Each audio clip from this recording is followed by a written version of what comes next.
Voici un caillou merveilleux. Il ne fait aucun péché. Mais à part ça, depuis hier, peut-être que vous ne faites plus aucun péché, mais ne pas faire de péché n'est pas encore vraiment être chrétien et porter du fruit. Alors aujourd'hui, je vous invite à prendre comme exemple dans Marc 2, au verset 1 jusqu'au verset 12, ces 4 brancardiers qui ont pris leur ami, enfin en tout cas celui qu'ils aimaient, et qui ont été le porter à Jésus, pour grandir dans cette foi et dans cet amour qu'on a. L'intercession, porter les gens, les aider à aller plus loin. Voilà ce à quoi nous sommes appelés. Et pas seulement ne pas faire de péché. Ne pas faire de péché, c'est déjà pas mal. Mais c'est tellement plus beau d'aimer en vérité. Et je pense qu'aujourd'hui, le Seigneur nous appelle à devenir comme ces 4 porteurs.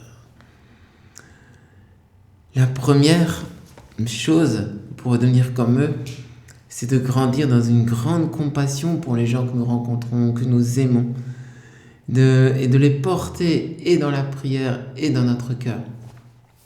L'intercession, c'est une part fondamentale de notre prière. Et c'est vraiment prendre les autres dans notre cœur et les porter. Alors l'intercession, c'est pas une formule magique. Seigneur, au nom de Jésus, nous te demandons de prier pour un tel, et puis après, on passe à autre chose. L'intercession, c'est quand on porte de tout notre être.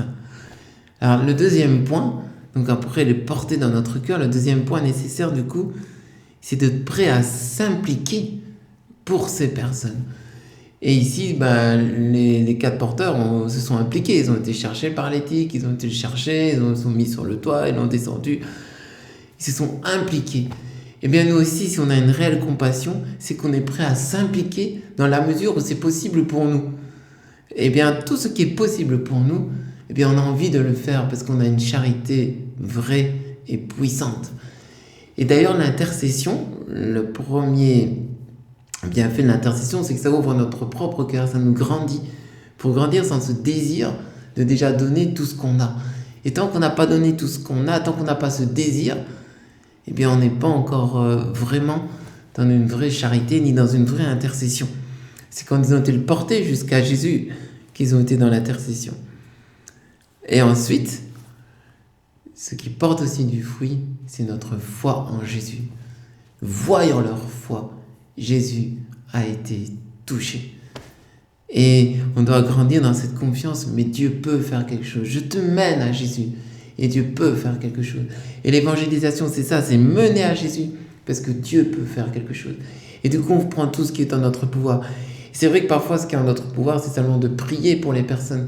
Mais on prie parce qu'on ne sait rien faire d'autre. Mais si on pouvait faire quelque chose d'autre, les inviter, leur donner un petit coup de fil, on fait aussi le petit coup de fil, on les invite, on les amène, on fait tout ce qui est en notre pouvoir pour les amener à Jésus.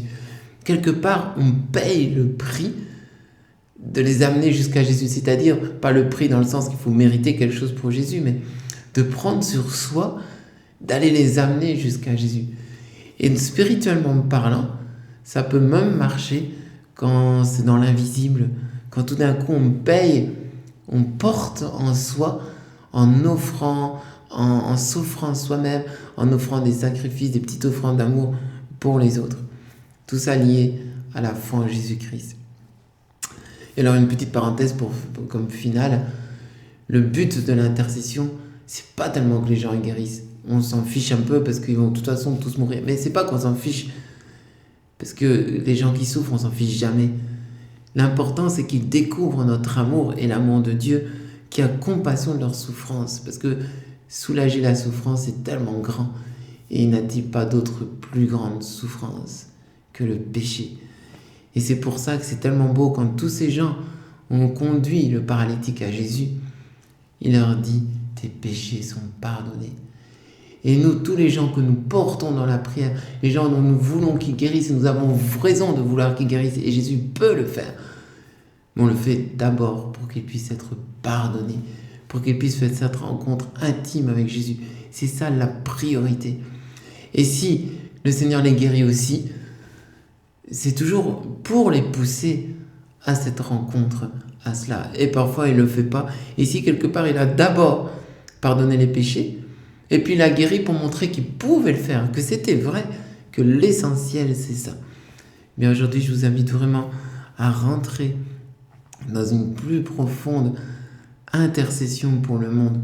Bien sûr, le monde qui souffre, bien sûr, les gens qui souffrent dans leur cœur, mais aussi aujourd'hui tous ceux qui sont pris dans le péché.